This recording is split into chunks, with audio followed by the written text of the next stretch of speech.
The Magic tour, that was my first Ben Rector concert, was Magic in Salt Lake City.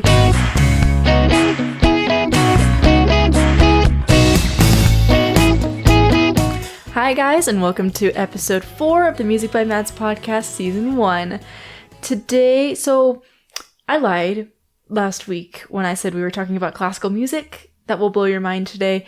We're going to be talking about that next week, actually, because the timing was wrong, because I just went to a pretty sick concert, and I figured we should probably do a review of it. So today's topic is a concert review of Ben Rector's concert that I just went to a week ago from when I filmed this. So I'm excited. Hopefully you'll enjoy this episode because you either know who Ben Rector is and you're going to be like, yes, I know all of these things, or you have no idea who he is and then you're going to find out, and that's pretty cool.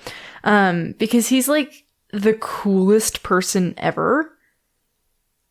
Like, he was already cool in my mind, and then I started doing research for the episode to give you better information.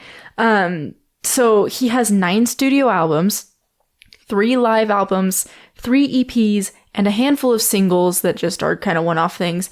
He now has 1.4 million listeners on Spotify, which is way up from the last time I looked at it. So that's great. Good for him. He deserves it. He's phenomenal. He is the owner of OK Kid Records, which is it's his label, and he produces his music with others. John Fields popped up several times throughout the credits. He's done lots of cover projects like Huey Lewis and the Hues, and he released a few of those on Spotify. He also did a really good cover of I Want to Dance with Somebody by Whitney Houston, 13 years ago now. That one isn't on Spotify, which is a crime. Ben Rector, if you're watching this, please, if you can, please.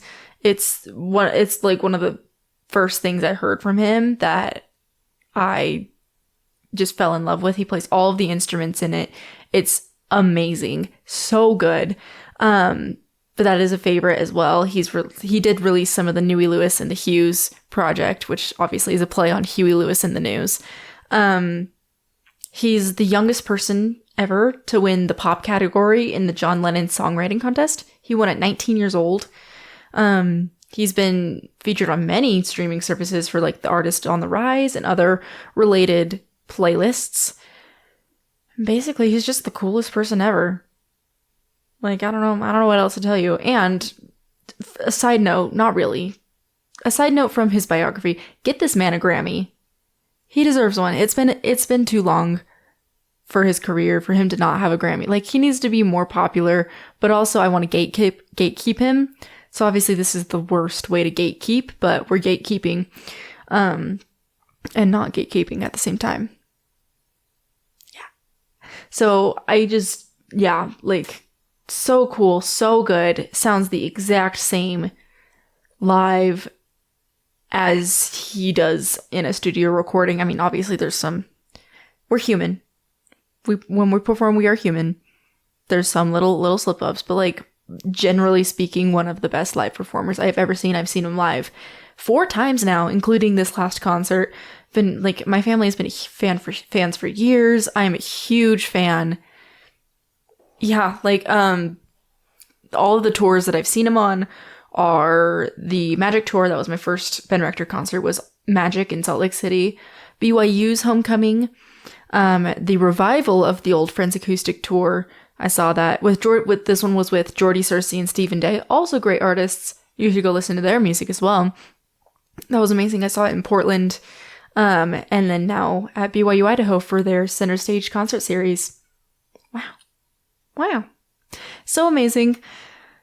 Just every single time, he's just so amazing. I love his music. I'm a huge fan. I almost got to interview him for my job with the radio station on campus, BYU Idaho Radio. Shout out to them. We love them. As I'm part of them. I love him anyways. And I almost got to interview him, but there was never a definite answer, and I didn't want to get arrested or something for going down to the Ice Center and just be I want to interview him now. Please. So I didn't. was really, really bummed about that, but the concert was amazing and that made up for it. So that's okay. It's okay with me. It was, I mean, I have said it multiple times already. It was so amazing. Such a jaw-dropping experience. We got really great seats, and I've been patting myself on the back for that for like since I got the tickets. I did a good job.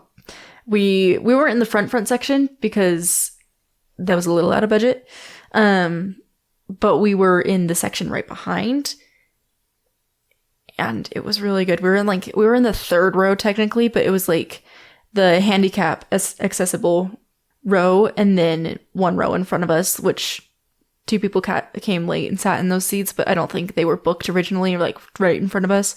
And then our row, like so proud of getting those seats. I was 10 minutes after tickets were purchased, 10 minutes after they opened for center stage. And yeah. So now we can actually talk about the set list highlights that I have from this concert. He played so many good ones. He likes to play lots of his older stuff and like his biggest songs that are from previous albums rather than just the songs from the album. So people can come and hear things they're really familiar with, other than the new album, which is fantastic. And I'll talk about that more when we get to the songs that were from this album. So he opened with Drive and Old Friends back to back, which are both from Magic. So I've seen those live at pretty much every single concert I've seen him because those were on the album. That was my first concert with him. Drive is so high energy. Same with Old Friends. Just like good, familiar songs for people to start with. Just so fun. It's so fun. And I should say now that this is not a complete set list. So if you're going to his like 3 remaining shows, not all these will be spoiled. So you're welcome, I guess. It's very, I lost where I was. We'll get there. I'll just start talking and we'll get there. Drive and Old Friends are so good. They're just like familiar hits. I don't know what else to say about them. They're just good and they're always like fun and energetic to start with. Get people like in the concert mood even more and like get going for the concert. So great opening. Then we had Love Like This. It's a very, very different arrangement from the original that he did, but it was amazing. It was like really fun. He had a little more groove to it. A little more groove, little more sauce. There was sauce behind that, if you know that reference. I think there was sauce behind that. And it was just like, it was fun to hear a different version of it than we normally hear. I just don't know what else to say. It's just like, it was groovy. It was fun. It was like, it had fun guitar parts for Austin Goodloe to do. Like, it just really got everybody going within the band and everything. And in the audience, it's a little more upbeat. Yeah. Then there might have been a couple songs in between that I might have forgotten. But that's okay. We're not really going in order either. Like some of these are thrown at the end that I was like, oh yeah, that was in there. And then I just didn't talk about it. Then we had When a Heart Breaks, which is very nostalgic for me. That one is one of the first Ben Rector songs I ever heard. And I continued to hear it pretty much every day of my late childhood, early like teen years to late teen years, all my teen years, because that's my dad's alarm in the morning, I think, to this day. And so I just would like occasionally wake up, or maybe it was every day. Maybe I'd just wake up for a little bit and go back to sleep. I don't remember. But I'd hear it often because the opening lyrics to When a Heart Breaks are "Woke up this morning." It's kind of self-explanatory at that point. But yeah, it's a good one. It was so pretty. They had some sort of synth, like pre-recorded synth thing that they used with it, just to kind of fill out the sound even more with the band, which I thought was neat.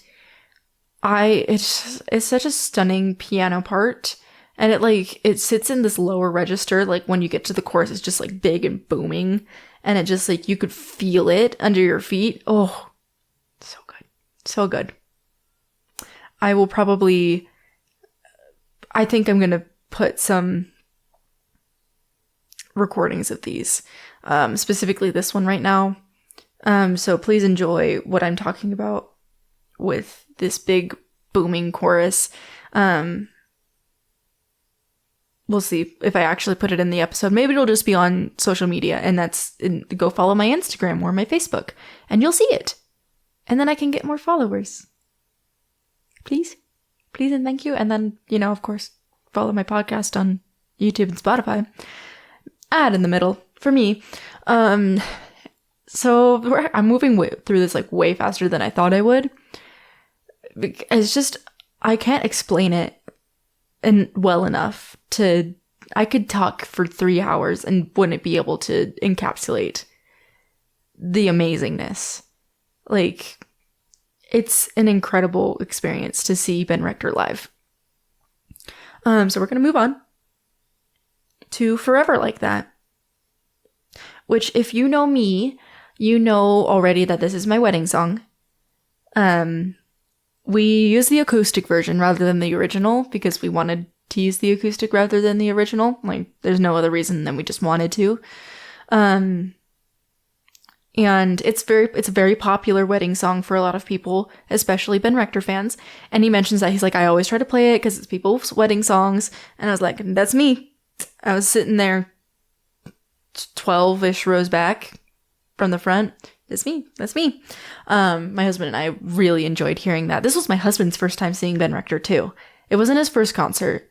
His first concert was Jason Mraz, which was also my first concert, but different tours, which was also cool. Maybe I'll talk more about that in another episode. But this was his first Ben Rector concert, and so getting to hear our wedding song live, I think, was very special for both of us. And then just Austin Goodloe is an animal on every instrument he plays. He played like this little jazz solo thing, just in between while they were getting ready to play another song. Just absolutely insane. He's an insane guitarist. Like, Austin Goodloe is an absolute animal. His guitar solos, oh my goodness, everything he did, everything everyone in that band did. Ben Rector works with phenomenal musicians. And we'll talk about David in a little bit. Right? This is his name. Yeah, David. We'll talk about David in a second because that was cool, what he did. And then the other two guys, I remember one of their names is Ian, and I can't remember the other ones, and I feel terrible. Sorry, Mr. Australian drummer guy. You're really cool. Austin Goodloe's just an absolute animal. And yeah, animal. Absolute animal. If you've never listened to him play, also go on my Instagram because I am putting a clip up of when he played one of the covers, which we'll talk about in a second. We have to get through the first cover first. This is the second cover. They played 2. He gave us an option, and I was like, what if we played both? And then we're like, yes, you're gonna play both. And he's like, why did I present that as an option?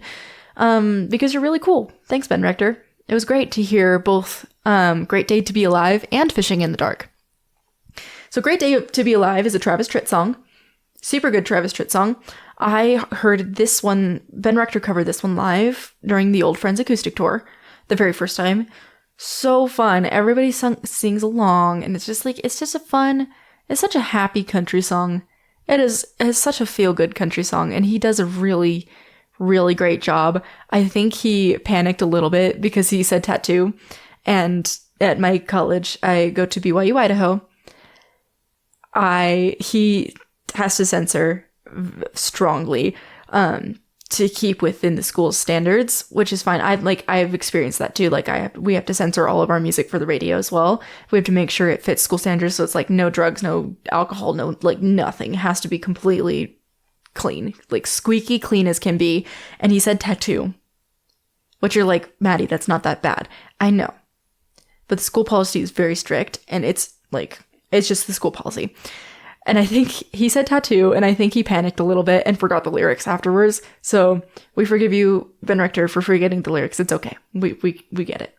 Happens. It was just really funny. And I was like, I wonder if that's why he forgot the lyrics, or if he just genuinely forgot the lyrics, because he said it had been a while since they had played that one. First of all, disappointing, everybody. Why aren't you voting for Great Day to Be Alive? That's what I voted for, because I love Fishing in the Dark. But Great Day to Be Alive, covered by Ben Rector, is so good. He also has a live version of that. So you should go listen to that on Spotify or wherever you stream your music, because he has a live version of Great Day to Be Alive from the Old Friends acoustic tour.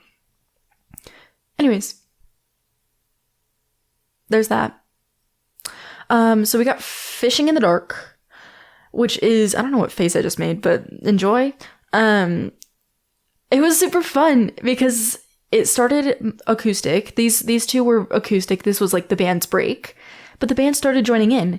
It started with the bass, and then more keys, and then the drums joined in on the chorus, which I thought was super fun. I can't tell if that was planned or not. It kind of looked like it wasn't, but we'll never know for sure unless Ben Rector watches this. Can you tell I really want him to watch this, because that would be like a dream come true or something. You know, just having him listen to me yap for who knows how long. I don't even know how long I've been recording. Probably like 15 minutes. Ben Rector, I'm sorry if you have to hear me yap for all this. Hopefully you're enjoying it if you're watching this. I don't know if the band joined in spontaneously, because it kind of looked like they did, because I think they were figuring out the chords as they went. Maybe it was planned and it just happened to look like it was not planned, which is kind of cool. Either way, that one was very loud. I realized I do not know the words to Fishing in the Dark as well as I thought I did. I took a country dance class a few semesters ago, and so we listened to it a lot, but I was focusing on the line dance that goes with it, and I was not focusing on the words. So I know like the first couple lines of the chorus, and that's about it. So forgive me, all country fans who are now like, and we're never watching you again. Please stay. I promise I know the words to other country songs. I just don't know the words to that one, apparently. Yeah, that's all we need to know about Fishing in the Dark and Great Day to Be Alive. Oh, that guitar solo in Fishing in the Dark. They had a really fun back and forth. Austin Goodloe and Ben Rector did. Ben Rector was on acoustic and Austin Goodloe was on electric, which was really fun. It was a really fun back and forth that they had. Now for one of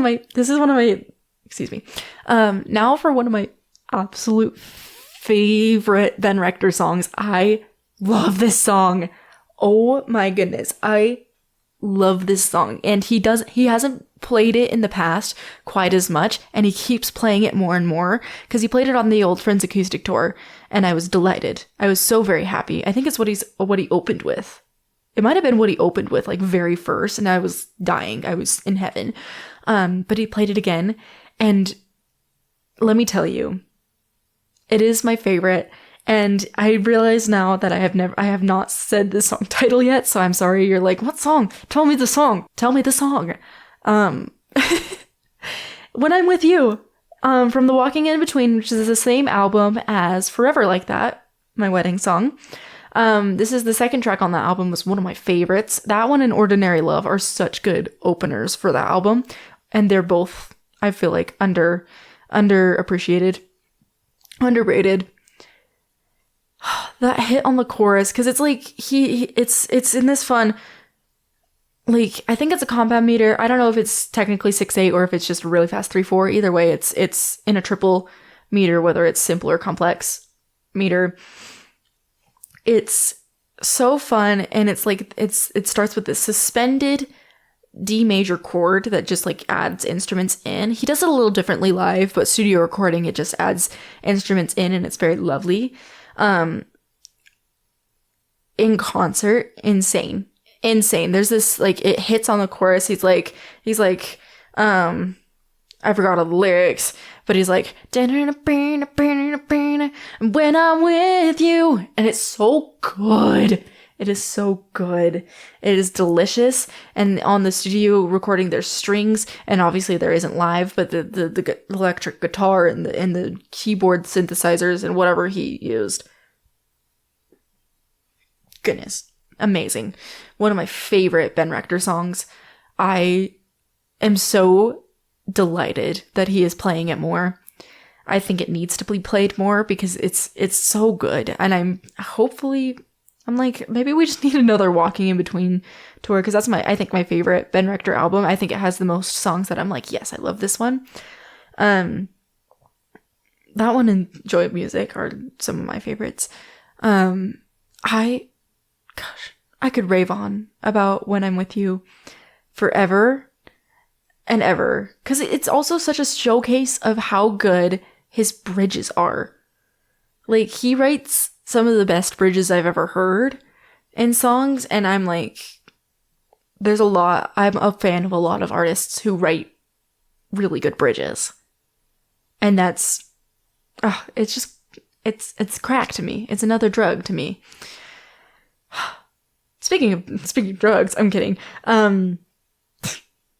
Such a stupid segue. You'll understand in a second. Sunday, which features on the original track Snoop Dogg. So there's that connection. But Sunday is, again, one of his most popular, featured in one of the Sunday night baseball commercials a few years ago. I don't know if they still feature it. I hope they do. That'd be cool. They play it, rerun it. This is where we get to talk about David, the sax guy. The saxophone. He's so cool. He's like this, like, just out of college age dude. I mean, it's been a few years now. I don't actually know how old he is. But he came out into the audience for this one, which was so fun. I was delighted that he did. And it was really cool. He was like right in front of us. I'll play a video probably on this side of the screen.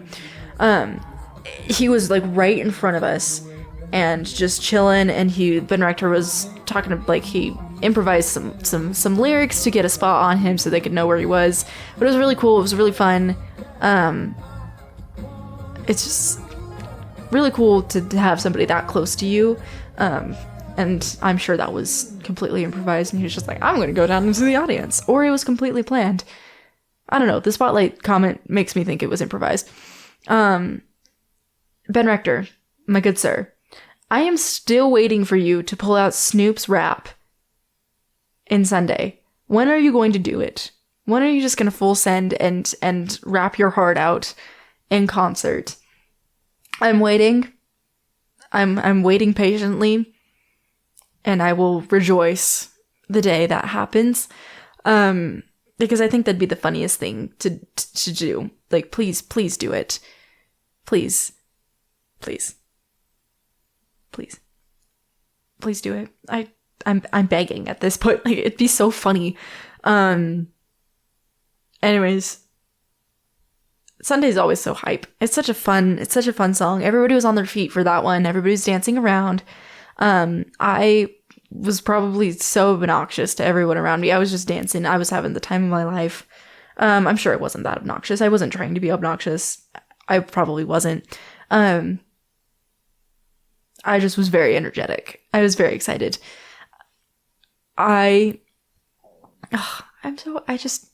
Concerts delight me. And Ben Rector concerts are probably my favorite concerts I've ever been to. Ever. They're just so good every single time. Yeah, that's Sunday. Featuring Snoop Dogg.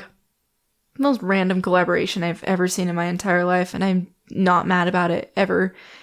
Okay, so then we go to yet another famous Ben Rector song. This one I've also heard played at a wedding. It was my cousin's wedding. That was like their last dance song, so that was fun. But 30,000 Feet, which was mashed up with Go the Distance from Hercules. So he just started singing Hercules. I was fully convinced that he was going to go into Heroes rather than 30,000 Feet. which I'm a little sad because Heroes is one of my favorites. I do love Heroes. I understand why it's not played as often. It's not quite as popular or something or whatever. But I was fully convinced. I like leaned over and told my sister, I was like, dude, he's going to play Heroes. And then he didn't. And that's okay because 30,000 Feet's really good and we sang along and it was amazing. Get This Man a Disney movie already? Him and Cody Fry would eat that up. They would absolutely eat that up. I would be in the theaters in a heartbeat watching a Cody Fry, Ben Rector, or even just Ben Rector, or even just Cody Fry Disney movie. They would eat that up. He also sounded so good on Go the Distance. That's not an easy tenor song to sing. Like that gets up there a little bit. But excuse me while I fix my bangs for the millionth time. It gets up there a little bit in pitch, and he killed it. It was so beautiful. I enjoyed it a lot. Yeah, we sang really loud to that one. We also got The Richest Man in the World, which it's such a good title track for the album. It's like The Men That Drive Me Places 2.0. And it's so... I just love his introspective songs like that. And I'll talk about The Men That Drive Me Places in a little while. It's so introspective, and I just love how he opens the song, where it's just so simple. Like, it's mostly his voice. There's a little bit of piano in the background to give some atmosphere, but it's mostly just his voice and him singing the, like, When I Get to Heaven opening line. It's a phenomenal song. Speaking of the album, The Richest Man in the World, I am so excited for my vinyl. I bought myself a birthday present back in July. I pre-ordered this back in July. I've been waiting for this to come. It got delayed a little bit, which is okay. Like that's fine. Like, doesn't change my life too much. I'll just get it a little bit later. I bought a signed vinyl. This is my first signed vinyl that I've ever bought. So worth it. It actually wasn't as expensive as I would think a signed vinyl would be, but I'm not mad about that. Money well spent. It's actually supposed to ship out the day that this episode comes out. So pray that I get my vinyl soon. I'll do an unboxing video. My first unboxing video for vinyls. This is the first one I've gotten since the podcast started. Hopefully there will be many more to unbox during the podcast seasons, or even outside of it, because I'll still do some marketing in between. But I'm so excited to hear that on vinyl, and it's got two extra songs, which actually I think both have now been released. Not Afraid to no, that's on the album. I cannot remember for the life of me what the first one is. But the second one was This Town, and that one just got released like a week or two ago. That one's really good. He wanted like a country person to pick it up and like buy it off of him to sing, but it didn't happen, so he just was like, okay, I'm gonna sing it. I'm not bad about it. It sounds great. It's a good one. Can't wait to hear the whole album on vinyl, and specifically that one. And then Forever Doesn't Seem Quite Long Enough. He started with this cool like crowd work thing he did, where he had us go, oh, and like do that, like it was like, oh, like that was kind of how it timed. I couldn't figure out what song it was for a bit. I was like, what is this? And then I like, as it kept going, I was like, oh, it's Forever Doesn't Seem Quite Long Enough. And I smacked my husband. I was like, like that fast. I was like, oh my gosh, this is one of my favorite ones from the album. And this is one of my favorite ones from the album. I love Forever Doesn't Seem Quite Long Enough. It's so sweet. And it's so sweet, and I love it. And it's just so upbeat and sweet at the same time, which is not a thing you get with sweet songs sometimes. But it was so fun. It was really great. I loved the O's. I think those were really fun to do with the crowd. And I think it worked really well because people would come back in when we were supposed to with the O's, like throughout the song. 10 out of 10. Such a fun song. I'm so excited to hear that one on vinyl too. Vinyls. I love vinyls. Okay, another one that he didn't do crowd work for, but I wish he had done the crowd work he has done in the past, because when he did this on the Joy of Music tour, he made us a choir. I didn't go to the Joy of Music tour. I don't know why I said us. But he made the crowd a choir. And so he had one part do one side of one side of the crowd do one part of the harmony, and then the other side do the next, and like the octave change, like the octave differences between men and women also filled it out a little bit more. But it like gave us the like living my best life chorus for living my best life. Super fun. Also, like the crowd work version of that is super fun. We would have eaten that up as a crowd. We would have done it so well. We would have killed it. We would have killed it so much. Before I get to the double encore, I forgot one from earlier in the show that I didn't put in my outline, so I'm going to talk about it now. We had some sunglasses action. Sunglass? How do you say that? I don't know. For 2 songs. Wait, I forgot another one. So I Got It Bad For You, which is one of my favorites currently. Like, specifically right now, that's one of my favorites. Like, such a groove. Like, you're just like that kind of groove. When, like, you're in the car and stuff, you're just kind of dancing along to it. It's just super fun.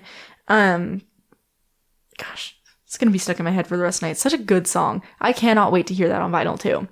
And then the other one I missed talking about was It Would Be You, which he wrote in 2020, like the day after something got canceled.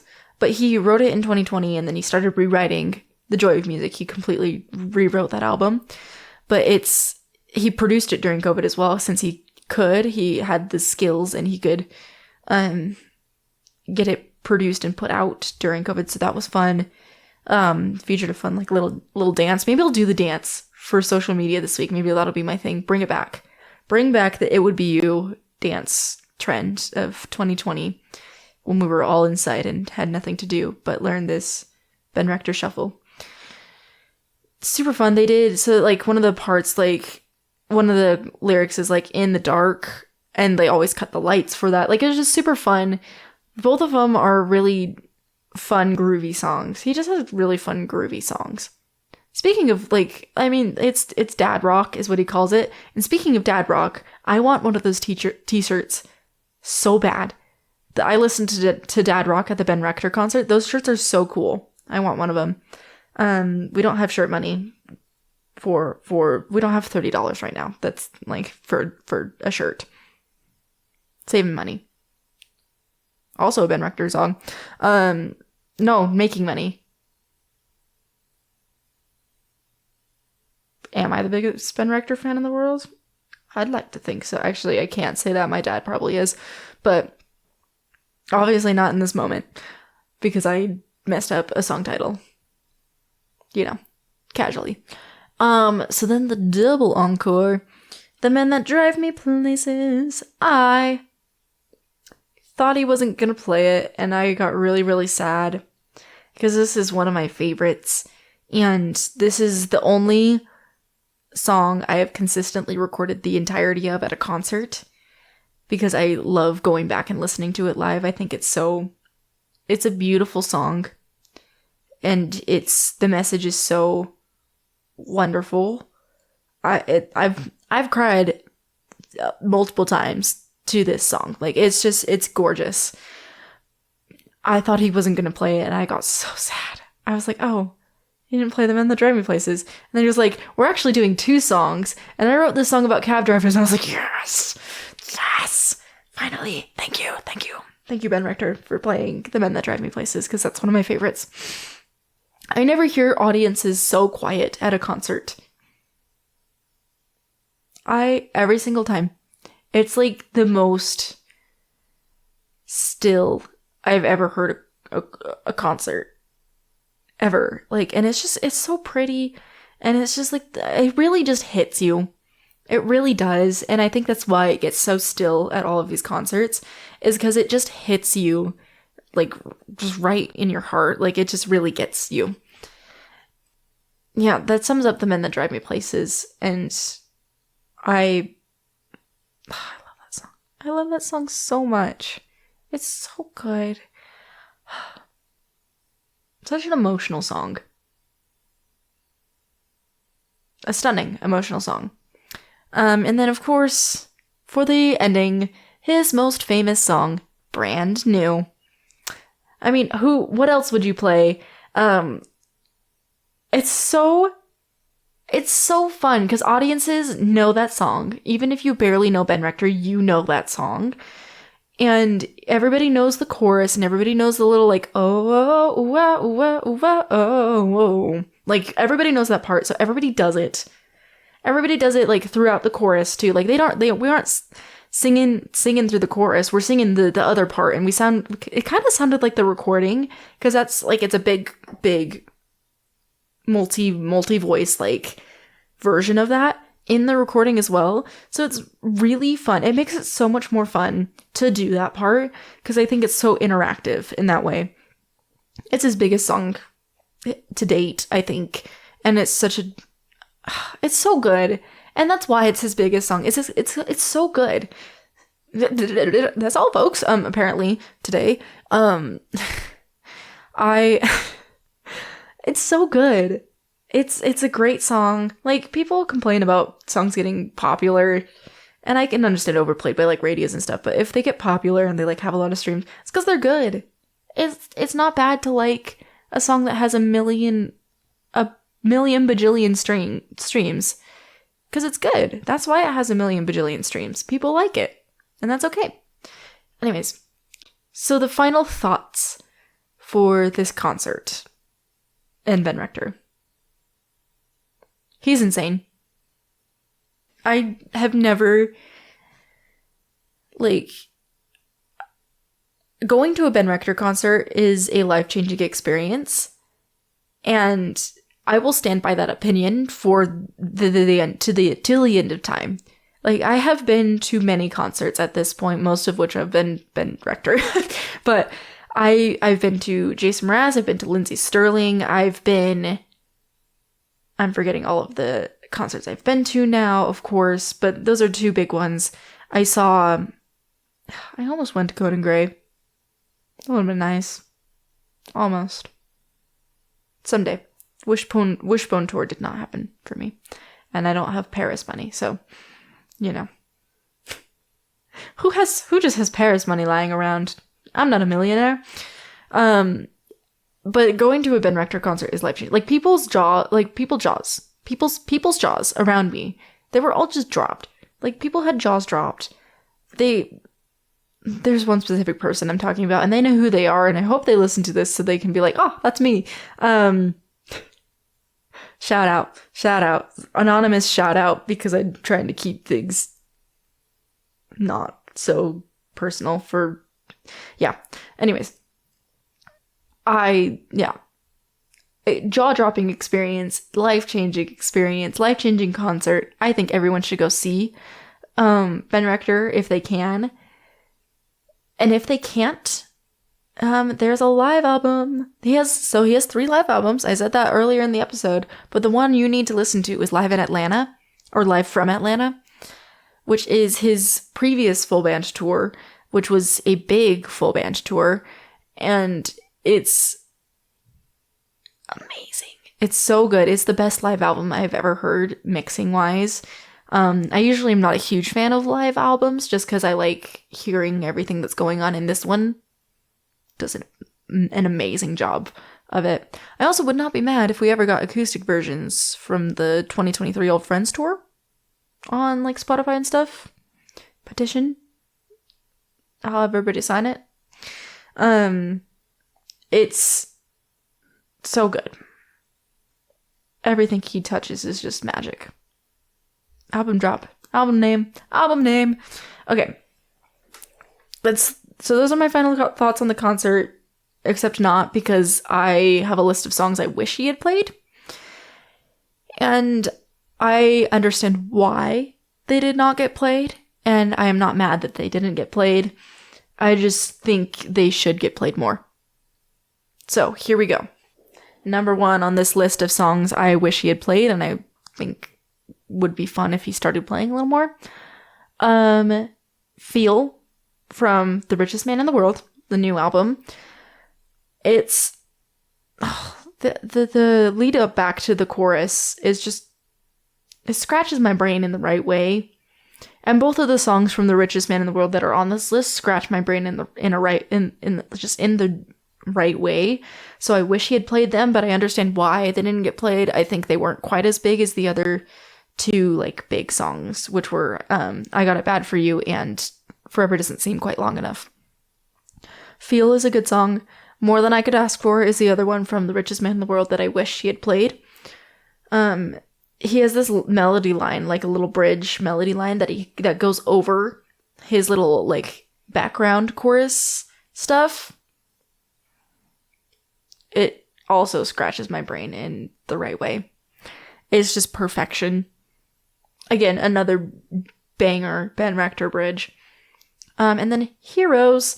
The Joy of Music, which is the album that Heroes came off of, was one of the first albums that came out when I started college. And this song really, yeah, I love Heroes. And the live version of Heroes, stunning. Stunning. I wish he would play it more. I understand why he might not, but also it's so good. Why don't you just play it more? Just play all of your discography. I'll sit through a 6-hour concert, or however long it is, with breaks. We'll just have a week long, like each album gets its own concert. I'll just sit there through all of it. Don't even worry. Trust. I will sit there. Don't even worry. Fear, which is from the same album as Brand New, also called Brand New. Fear is such a fun one, and I feel like he has a lot of references to the hounds on The Richest Man in the World, so I think it could have worked well with those songs that mentioned, like, the hounds that have been nipping at my heels, and like the hounds are away for a while. And he talks about them in Fear as well. Like, I've faced the fears that I've been running from. Like, the hounds have been chasing me. Like, it's this whole thing that like has gone through his whole thing. Yeah. And then Boxes from Magic. I don't know. I genuinely, like, it's been so long since the first Ben Rector concert I went to on the Magic tour. I cannot remember if he played this. I think it's so underrated. Like, is all talking about chasing dreams. Like, it's like, I forgot how good it feels to chase a dream. And he's like, it talks about him like going through a closet and like cleaning out boxes of old CDs. Boxes, obviously. Just like, it's like nostalgic without it being a nostalgic song. Like, it's pre-nostalgic. Yeah. It's like about chasing dreams, and it's just like, you'll have to listen to it, because I don't know how to explain it well enough for it to make sense. Anyways, a lot of these are underrated songs, or they just aren't quite as popular as some of his newer stuff. And I know they probably won't get played, so that's sad, but I understand why. Like, you want to play your more famous stuff, but also a lot of artists have been doing surprise songs. Would not be mad if Ben Rector started doing that on his tours and just like lumped a couple of those underrated ones in, because I'd be excited. I'd go. We already knew I would go. He would announce a tour and I'd be like, I'm there. Yeah. So, we're wrapping up for the day. Keeping it short today. Wow. As we're like 45 minutes in, I lied, as I told you. Classical music was not this week. If you came into this week expecting classical music, I apologize. And it's next week. So next week, we're going to talk about classical music that will blow your mind. And I am very, very excited. I just want people to know that there's classical music that isn't classical. Like the classical era is what gets played the most and people know a lot of stuff from. But I'm a very romantic era 20th century girl. I love that. That's my jam. So I'm going to introduce you to a lot of pieces from those eras, and I think you will enjoy a lot of them. Anyways, it's time for the Song of the Day segment. Anyways, all Ben Rector, no surprise here. It's a Ben Rector themed episode, a very Ben Rector episode. Maybe that'll be my title. Oh, that'd be so cute. Okay, so it's a very Ben Rector episode. Oh, I didn't have a title until now. I love that. Okay, so yeah, no surprise. It is all Ben Rector. So number one, kind of have to put it on here. I'm not mad that I have to put it on here. I'm just legally obligated to. Forever Like That, the acoustic version. Actually, no, I want to put the original version on, but do listen to the acoustic version. That is the version I danced to at my wedding. But the original version is wonderful, so I'm going to put that on there. Then we've got The Men That Drive Me Places. I'm putting the original version of this on, but I highly recommend the live version from Atlanta. Forever Doesn't Seem Quite Long Enough, naturally. And then Heroes Live from Atlanta. So you'll get to hear straight from that album. One of the recordings has the coolest intro in the world. I'm so excited for you to hear this. A lot of these I already talked about, so I'm not really explaining them. Then we got 30,000 Feet. So good. It's another like kind of, it just hits you in your heart kind of a song. That's the kind of songs he writes, really. But this is another one that really gets you. Then the Kids MPLS version. Both versions, phenomenal. Highly recommend the original version of Kids and the MPLS version. I just have personally been jamming out to the MPLS version, which are live recordings of them just like having fun recording different versions of these songs he did. There are 3 that he reimagined. Kids is one of them. Then we've got Duo and Drive was another one. And then finally, featuring Snoop Dogg, we've got Sunday. So those are our songs of the week. I already talked about a lot of them because a lot of them were on the set list. There's a lot going on with Ben Rector. He's stepping away from big band tours, like big full band tours for a while, so he'll do some smaller stuff. Hopefully I'll get tickets to some of the smaller stuff. Hopefully I'll get tickets to his full band tour again when it happens. If it doesn't, that's okay. I'll watch on social media and stuff. But I'm very excited to have gotten to talk about this, and I'm very excited about next week, talking about classical music. And we're almost to the end of the season. Since this is a school project, I had to cut it off pretty strongly, and I'm going to be graduating, so I'm going to be very busy and moving. So I'm going to be very busy. So we'll go on a little hiatus and then hopefully get back into it January or February to do some more stuff. But yeah, we'll see you next week for classical music that will blow your mind. Can't wait to see you. Bye!